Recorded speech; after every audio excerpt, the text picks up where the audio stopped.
We can teach machines how to learn based on how we train them where to look for their own performance.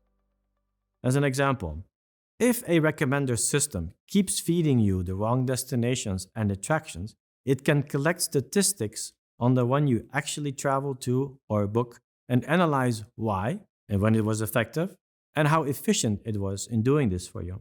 In some cases, we can ask the users for help.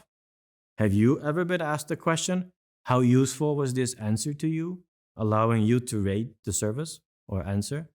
Well, this is the feedback that re-enters the machine to learn from. So, accuracy in predictions is measured. Now, in machine learning, we distinguish between three types of learning, and they play a very important part in the performance of artificial intelligence. These types are supervised learning, unsupervised learning, and reinforcement learning. In supervised learning, the machine needs help in order to identify where to look. In unsupervised learning, the machine does not need your help in finding any patterns. In reinforcement learning, the machine learns from experience and has the ability to make decisions for completing its tasks on its own. For example, I may need to tell a computer what an image of a beach actually looks like before the machine can analyze aspects and recognize beaches in other images or pictures.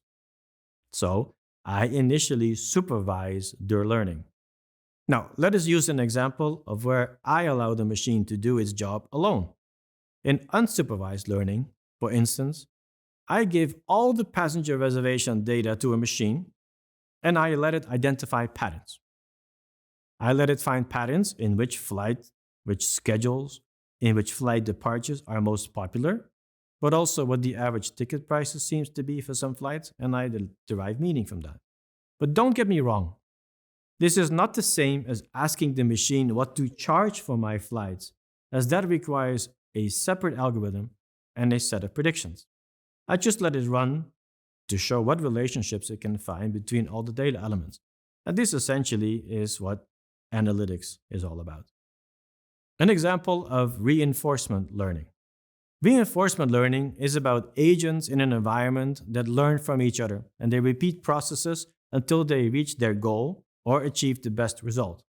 So it's still about problem solving. So a flight management computer guiding the autopilot on a plane can read tailwind conditions and other parameters such as cruising altitude to recommend or manage optimal throttling levels for the engines to minimize fuel burn. And by tracking how it does and how well it does it, it keeps improving this exercise. Perhaps it is useful to spend an additional minute or two on this reinforcement learning. Most of the more complex applications of machine learning require reinforcement learning and deep learning.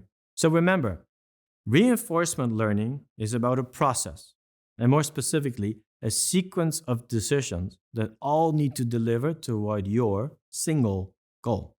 A self-driving car needs to know when it can switch lanes, but also what is considered to be safe when it comes to switching lanes. For example, differences in speeds, distances. But also, it has to incorporate these learnings into a dynamic environment with different cars traveling at different speeds around it while tracking other obstacles. Therefore, in the case of an autonomous vehicle, there is a lot of reinforcement learning involved before it becomes realistic and safe for general use in the public. It's a lot less risky to use it for getting personalized ads displayed to you based on your click-through rates, which is also what reinforcement learning is used for.